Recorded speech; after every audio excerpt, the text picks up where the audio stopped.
আরে শালা বলো মিস্ত্রি। আরে বাড়া কি হয়েছে কিছু বুঝতেই পারিনি রে। उठाइए ना उठाइए ना। আরে হ্যাঁ ভাবি বলো। মেলা দিন পর মনেই পড়ে না নাকি আমার কথা। তুমি ফ্যান দিয়ে গেছো? আরে তা আমাকে বুঝলি যাবা তো? আরে আজ কি সন্ধ্যেবেলা চলে সব পেয়ে যাবা, একটু রাত করে আসো। হ্যাঁ ঠিক আছে। মিস্ত্রি আমার ফ্যান সারা হয়েছে। তুমি ফ্যান কখন দিয়ে গেলাও? কেন গো কালকে সন্ধ্যাবেলা তোর হেল্পারকে দিয়ে গেলিম। ও হেল্পারকে দিয়ে গেছো, এক মিনিট দাও। ওরে ছোড়া এই করতে গেল। আরে কি আর করবো, এই তো তোমার কথাই ভাবছিলি, ভাই চাইতে তোমাকে ফোন লাগিয়ে দিলাম। এ উমার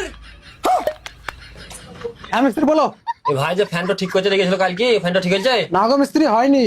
ফ্যান ঠিক হবে কই থেকে? সারাদিন তো ভাবের পুক্তির পেছনে লেগে আছিস। মনে হচ্ছে আমি একাই ভাবিলি পড়ে আছি, মনে হচ্ছে ও নাই। কি বলছিস? বলছি যে মিস্ত্রি ফ্যানের কি হয়েছে সেটা বলেই লিখো, তুমি কি করে ঠিক করবা? কি বলছো গো ভাই, তুমি বুঝলি যাওনি ফ্যানের কি হয়েছে? হ্যাঁ বুঝলিছি তো, ফ্যান ঘুরে নাখো। আরে ও তো বলছে বুঝলি গেছি ফ্যান ঘুরে রাখো।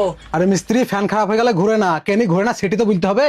এটাও তো ঠিক বলেছিস, কেনি ঘুরে না সেটা তো বুঝতে পারতেও।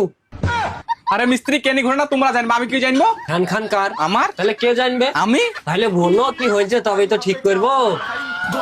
ওর পাতলা পায়খানা যে ঠিক করে দাও। এ বড়া यार মোটা হোস নাকি? পাতলা পায়খানা হয়েছে তা হাসপাতাল নিয়ে যাবো, এখানে কি বাল খেতে লিয়েছো? বড়া খ্যাপা চোদারে, কথা বুঝে না।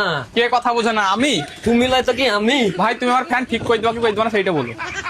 না গো ভাই হবে না। কেন হবে না? না কি হয়েছে বুঝবা তবে তো ঠিক করবো। আরে ভাই আমি তো তখন বুঝলিনি ফ্যান ঘুরে না রে। ঘুরে না তা পুকুরে ফেলে দাও গা, এখানে কি করতে লিয়েছো?